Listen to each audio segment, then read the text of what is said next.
Vamos a hablar de las meningitis en el adulto. Entonces, fíjense, ¿qué es la meningitis? Es la inflamación del parénquima cerebral. Se habla, parénquima se refiere al tejido cerebral, ¿bien? Entonces, es la inflamación del parénquima cerebral. Se diferencia de la meningitis por presentar anomalías en las funciones mentales. Puede presentar déficits motores sensitivos y trastornos del movimiento. Parálisis de pares craneales como el tercero, el sexto, el séptimo. Hay signos meningios y alteración de la conciencia. Entonces, fíjense lo siguiente. Cuando se dice que hay un proceso inflamatorio y este proceso inflamatorio se va a manifestar porque va a afectar a pares craneales, motores y sensitivos. Pero también va a afectar parte, depende del área que afecte la meninge, el área meningia que está afectada, puede presentar trastorno del movimiento, o sea, puede producir trastornos a nivel de la corteza motora. Los pares más frecuentes que están afectados son el 3, ¿verdad? Que es el motor ocular común, el motor ocular externo y el facial. Y van a haber signos meningios que nosotros vamos a poder identificar. Y puede haber, y hay, de hecho, alteración de la conciencia, del estado de conciencia. Entonces, bueno, vamos a recordar lo que son las meninges, ¿verdad? Entonces aquí tenemos que las meninges son las 3 membranas que separan la corteza cerebral de lo que es la teca interna del cráneo. Entonces, fíjense cómo acá nosotros tenemos la dura madre, la pía madre y la aracnoides. La vamos a ver mejor acá. Entonces, hay una inflamación de estas de las meninges normales, ¿verdad? Donde tenemos la más interna, que sería la pía madre, tenemos la dura madre y la aracnoides. Ahora bien, cuando aquí vemos que está en un estado normal y esta es ella inflamada. Vamos a ver mejor las capas aquí en esta lámina. Entonces, fíjense, aquí por ejemplo tenemos piel del cuero cabelludo, la aponeurosis, el periósteo, tenemos el hueso, luego vamos a tener las meninges que están formadas por la dura madre, que es la parte ósea prácticamente, que está en contacto con la teca interna del cráneo. Está la aracnoides, que es la intermedia y se llama así porque parece una malla de araña, de tela de araña, y la pía madre, que va a estar en contacto con quién o va a estar paralela a la corteza. Y ella va a ser lubricada por el líquido cefalorraquídeo, que viene a través de la vellosidad aracnoidal del seno venoso dural. Recuerden que de dónde se origina este líquido cefalorraquídeo, del piso del cuarto ventrículo, de estas vellosidades del ventrículo. Y aquí hay unas vellosidades aracnoidales donde se produce este líquido. ¿Qué pasa? Que cuando aquí hay un proceso inflamatorio por ejemplo, entre la dura madre y la aracnoide, o la aracnoide y la pía madre, o de las 3, va a aumentar por el proceso inflamatorio la cantidad de líquido cefalorraquídeo y eso distiende las estructuras y es lo que comprime tanto corteza motora. Entonces, si tiene corteza motora puede tener síntomas a nivel motor, puede afectar también, si es masiva esa meningitis, a nivel de tallo, bien sea en protuberancia o a nivel de mesencéfalo, y puede entonces producir esas afectaciones que hablamos focales a nivel de los pares craneales. Entonces, las causas más frecuentes de meningitis en el adulto. Tenemos el Streptococcus pneumoniae, el 46%, el Staphylococcus aureus. Entonces, el Streptococcus pneumoniae es el que causa más frecuentemente infecciones de las vías respiratorias superiores e inferiores. El Staphylococcus aureus, que es el que normalmente va a producir lesiones a nivel de piel, lesiones piógenas, o sea, lesiones productoras de pus. El Haemophilus influenza, que también puede producir infecciones respiratorias. Está la Neisseria meningitidis, que es una bacteria que ataca ataca específicamente las meninges. Está la listeria, que también es otra bacteria que puede atacar las meninges y los bacilos gram negativos. Dentro de los virus tenemos los enterovirus, la varicela zoster, ¿verdad? Que es el que produce, por ejemplo, lo que llama la gente vulgarmente el herpes zóster, el virus de la parotiditis, el virus de la inmunodeficiencia adquirida, la coriomeningitis o zika, virus zoonóticos. Por ejemplo, los virus zoonóticos son los que causan por enfermedades tropicales, por ejemplo, el oncocerca volvulus, que la oncocercosis es una patología que la transmite una larva que en su intestino tiene este oncocerca y se transmite de persona a persona. Puede producir hidrocefalia y puede producir una meningitis. Es más frecuente en África y en Sudamérica y en algunas partes de Asia. Otras infecciones que es menos frecuentes pero que pueden producir meningitis es la tuberculosis, las espiroquetas. Estas espiroquetas son las que se refieren al treponema pallidum, que es el que tiene que ver con la sífilis, que es una enfermedad de transmisión sexual. Está la borrelia, que es una enfermedad que se transmite también, es una zoonosis, o sea, una enfermedad que puede tener, por ejemplo, el ganado bovino y que puede ser transmitido al ser humano. O también el ganado vacuno.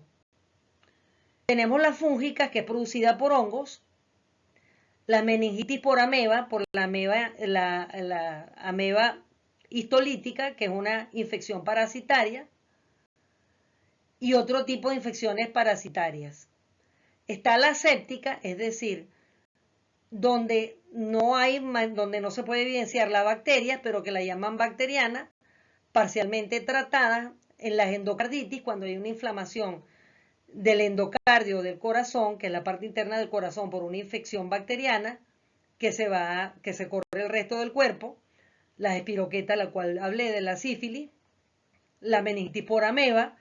Hay otras causas de meningitis que son meningitis maligna, por ejemplo, por una metástasis o un tumor, por ejemplo, de pulmón, o un tumor de estómago o un tumor de mama, que haga metástasis, por ejemplo, a nivel de la meninge.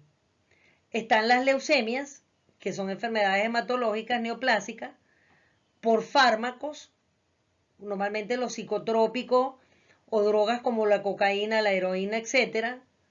Las enfermedades autoinmunes, como por ejemplo el lupus eritematoso, tenemos la psoriasis, tenemos el síndrome de inmunodeficiencia adquirida, etc. La sarcoidosis, que son enfermedades también inmunológicas granulomatosas. Entonces, fíjense, nosotros vimos las causas más frecuentes, ¿verdad? Bacterianas, virales, etc. Entonces, según eso, si lo vamos a clasificar según la causa, tenemos meningitis aguda.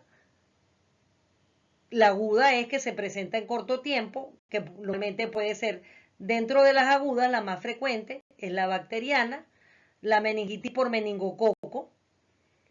El meningococo es un tipo de bacterias, ¿ok? Tenemos las bacterias, pueden ser en forma de cocos o de bacilos. Esta, por ejemplo, larga, son bacterias tipo bacilo. Los cocos no aparecen aquí, serían redondeados. La meningitis viral, de la cual hablamos, la meningitis espinal, esto lo van a ver ustedes, las meningitis espinales, en un tema en alteración, cuando ustedes vieron la mielitis transversa, de la cual ya hablamos. Y tenemos la meningitis tuberculosa, que produce lo que se llama la enfermedad de Pott, que es una tuberculosis diseminada ya por el líquido cefalorraquídeo. Entonces, resumen de síntomas y signos clásicos en la meningitis. Vamos a poner adultos y recordar un poquito niños. Entonces, en el adulto predomina que va a haber fiebre alta de aparición súbita, dolor de cabeza, cefalea, rigidez del cuello o de nuca, hay náuseas, vómitos en proyectiles, es decir, la persona no puede contener el vómito y es refractaria, o sea, no responde a ningún tratamiento medicamentoso. No tolera la luz del sol o la luz, que es la fotofobia, somnolencia, o sea, hay un estado disminuido de la conciencia, va a tener presente, y esto es importante, el signo de Kerning y Brusinski positivo, al igual que en los niños. Esto ahora vamos a ver que estos son los signos patognomónicos o clásicos de irritación meningea.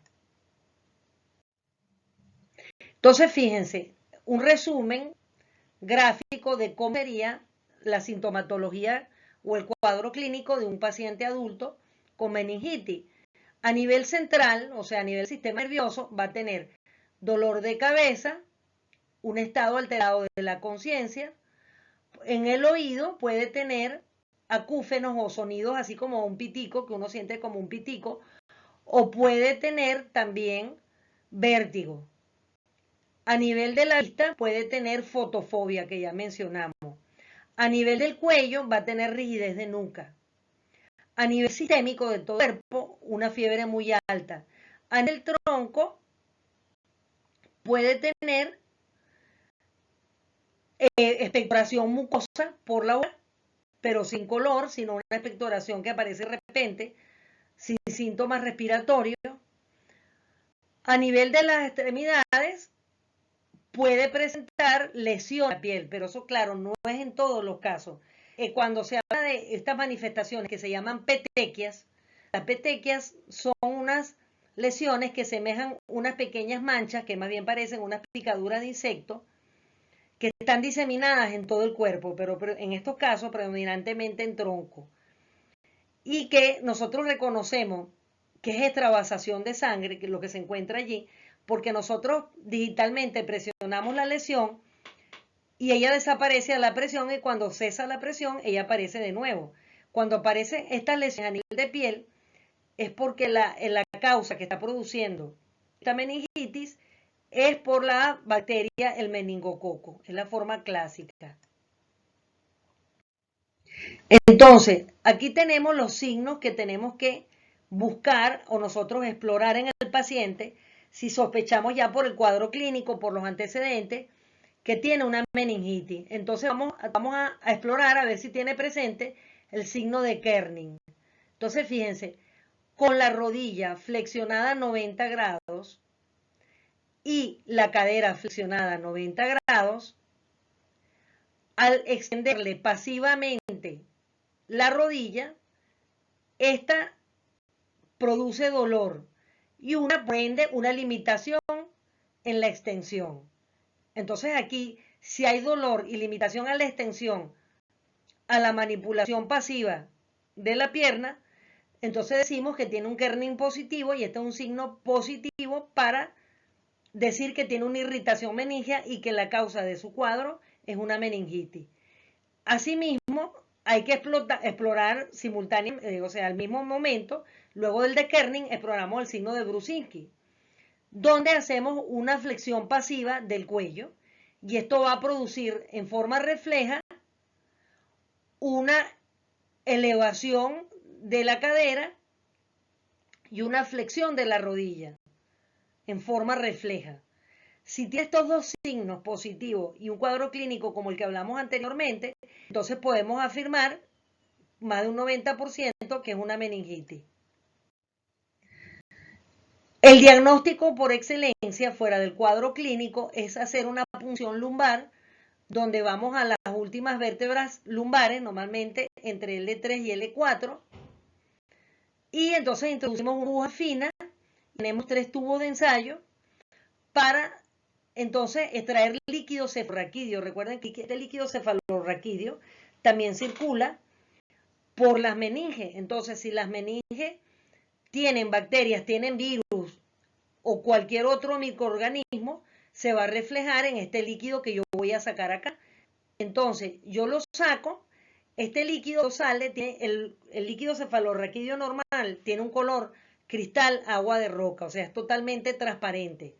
Si se ve turbio o se ve, por ejemplo, como agua de arroz, ahí pudiéramos sospechar una meningitis, porque eso nos podría señalar que hay presencia de bacterias o de virus en ella.